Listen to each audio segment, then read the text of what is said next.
Hello everybody and welcome to our final video. So I just wanted to give you guys a little bit of feedback. I went through all the reading questions activities and I went through all the discussions, and just generally speaking, I was impressed with the amount of effort that you were still willing to make on both of these projects. So I'm very thankful for that. It seems like you were all very engaged as well. So that it seems as though you took some nice things out of the course. A couple of things that I wanted to touch upon that some of you actually brought up in your assignments. The first one was there was a discussion that some folks had about sort of how apropos it was that while you were taking this class, something happened that forced all of education to have to go on to technology.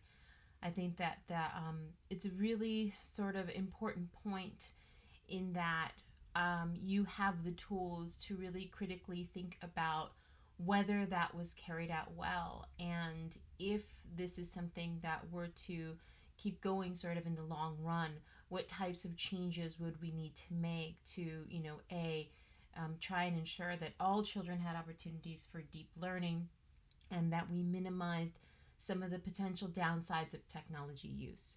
And this was actually one of the things that many of you didn't really elaborate on as much. You know, that part where I asked, so, in general, it was the main argument of the course. Many of you made some really good summaries, but I think there was only one of you that actually discussed the trade-offs associated with technology. And that's a really important point to remember. There's definitely a lot of opportunities that technology provides to enhance thinking and learning in ways that go beyond trying to replicate the lecture-based model. If a learning activity can be done well without technology, then why use it, right? If we know that there's so many potential downsides. And so the important thing is to be aware of the ways in which technology could pose a risk or help to sort of widen inequities, and then try and create activities that would try to reduce those types of risks and potential downsides. And so a lot of you, I think, really enjoyed the section on emotional design. I think some of you were already familiar with Carol Dweck, but those who were not really sort of enjoyed that session as well. Now, in reading one of your discussions, it was interesting because two of you were discussing sort of how difficult it was to sort of combine the readings for 10 and 11, because one of the questions says, drawing on lessons 10 and 11, what are some different ways that you can support learning processes with technology? And so the reason why I tied those two together in particular is because it's sort of a strength and in some aspects a weakness. And so, for example, we're talking about creativity and in ways of supporting these types of processes in lesson 10. And if you go to lesson 11, we're talking about sort of cognitive aspects, and we're talking about misinformation, sort of fake news, and other sort of issues associated with cognition. But those two things really aren't separate. They go hand in hand, and that's part of the trade-offs that we were discussing, right? And so how do you sort of enhance these opportunities while at the same time making sure that you're paying attention to sort of, the neuroscience of it? How do you create activities where you want students to go and to research and to create projects or digital stories while paying attention to the fact that there's a lot of misinformation out there? So as teachers, we need to be able to balance both of these things, and you can do so really easily sort of in the ways in which you create these types of activities. But that's what I was sort of pulling for, right? Is that you need to be able to guide, structure, and scaffold even creative activities in ways that will help students to be mindful of, the potential downfalls of technology, and to also enhance sort of critical thinking. So for example, with the neuroscience piece, we know that when you have so much technology everywhere, it could negatively impact our ability to engage in deep thinking. So, one way to enhance that is, in creating some sort of digital storytelling projects, you can actually provide opportunities for really deep thinking, and also at the same time build some digital literacy skills. So there's ways to address these various facets, and as teachers, we have to find ways to be creative and to try and do so. Okay, so that would be, one way in which I would fuse those two things. The other, I think, area where I saw that some folks were struggling was with the idea of cognition, metacognition and socio-metacognition.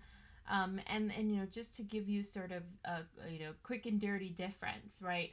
Metacognition very much falls on theories of learning and cognition that focus on thinking as taking place inside of the head.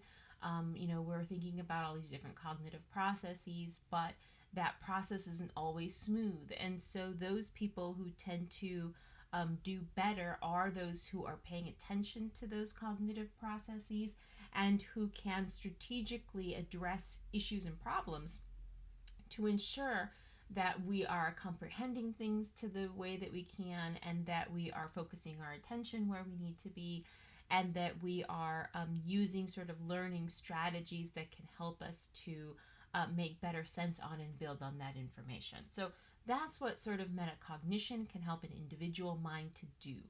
And so the idea is that socio-metacognition is really focusing on the types of thinkings that happen in a group.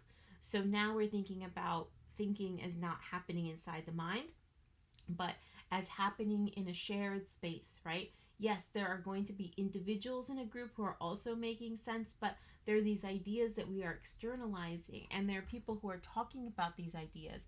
And so through discussion and language, we are creating sort of a social cognitive space where people are externalizing individual ideas, and the group is synthesizing those ideas into a collective whole.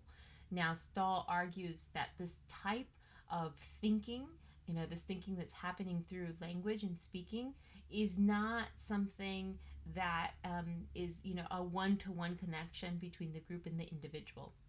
A group can come up with some amazing ideas and produce outcomes that no individual can do by themselves.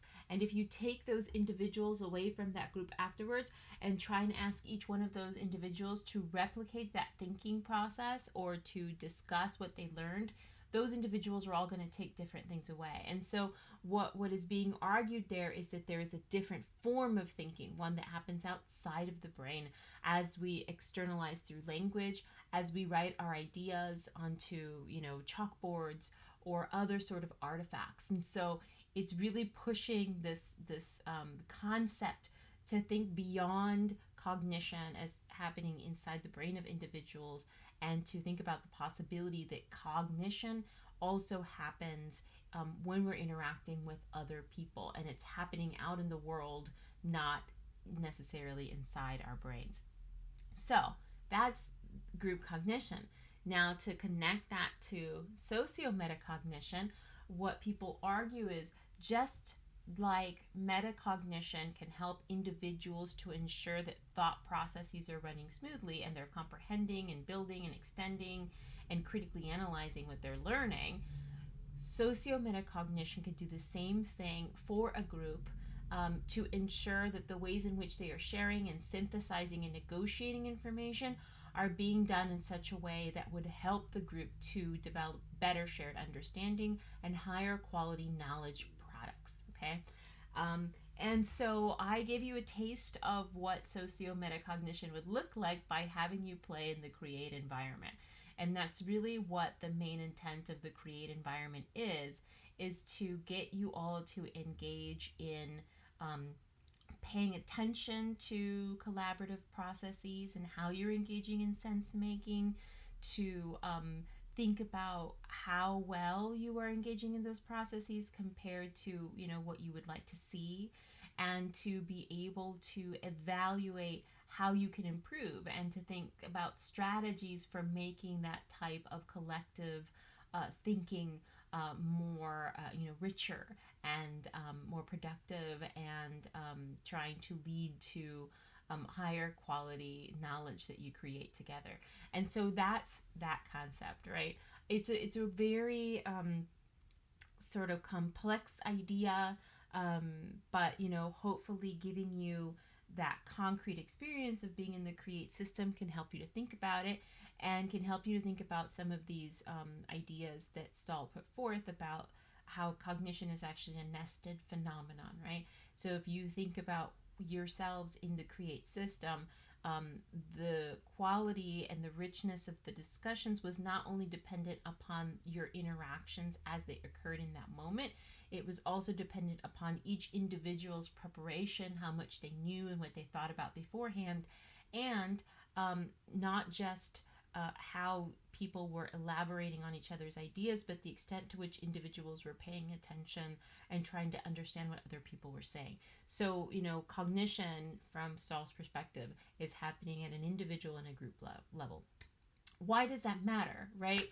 So, for all of you, whether you are teachers, whether you are professionals, you're going to be in situations where you might have to lead group activities or try and get a group of people to understand and make sense of something.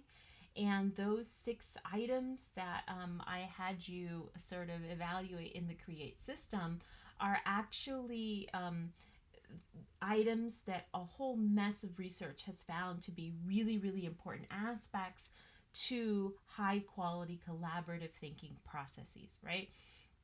So whatever group context you're in, or if you're supervising groups, it's important that you're sort of paying attention to how groups are engaging in those things, and you can give them feedback, you can push them, you can model some of the strategies.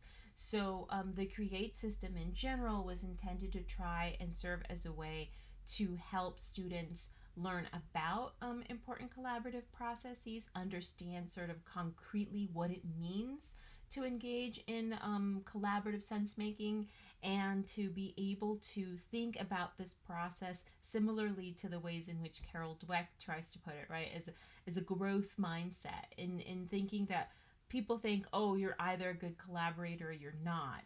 That's not true. People can get better. People can improve the quality of collaboration, and it's something that requires time, knowledge, and practice.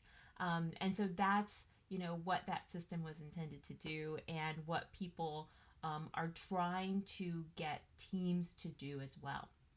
There's a lot of research right now in crisis and emergency management, which is trying to take that approach in helping expert teams become better at handling emergency crises. If you're really interested in that, Kozlowski and Ilgen 2006, I think, there's this really interesting paper which is called something like Collaboration for the Public Good or something like that. I'll try and link it in our Yammer environment in case you are interested in it. But it's fascinating, and it talks about the ways in which groups have sort of not done well in the past, and some very famous group failures and some very famous group successes, and the ways in which these processes can be determining factors in which of those scenarios we see a group sort of come to a head or conclusion. Let's see, what else? Final thoughts. Please take a look at your grade as it stands right now. I went through the entire grade book, tried to look to see whether people had turned things in late. So what your grade is right now is what your grade will be if you don't turn anything else in. I know that there's at least one of you who still has to turn in the reading questions activity. So just email me when you do, and I'll happily change that grade. But otherwise, if you're happy with what you have now, then you're good. For some of you who, might have a B or a C, and maybe you're missing sort of a previous reading questions activity, please reach out to me. If you want to submit that, you can. If you don't want to submit it, that's totally okay. I'm proud of you all for just arriving the semester. But do remember that you do have the option this semester to change your grade to pass, fail if you want to. So that, like if you have a C and you don't want the C to show up, you just want to see a pass, you can do that if you like. So that's completely up to you, but you do need to. How does it work? I think you need to let me know. I don't know. You should get an email that will show you how to do that. Let's see. What else? Oh, SRTEs are up. So please, I would appreciate it if you would fill them out. I really look at them to try and see ways in which I can improve the class. And I do take them seriously, so I welcome your feedback. And for every SRTE that is submitted, I'm going to donate $5 to Lions Pantry.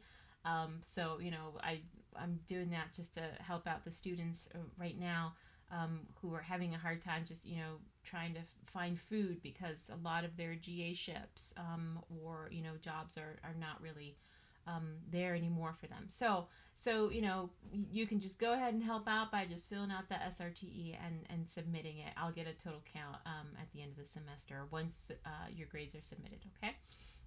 Besides that, it has been a pleasure getting to know all of you. I thank you all for the amount of time and effort that you gave to the class, and I hope that you learned some valuable things about the ways in which we can use technology to enhance learning. Okay, thank you very much. Have a good summer.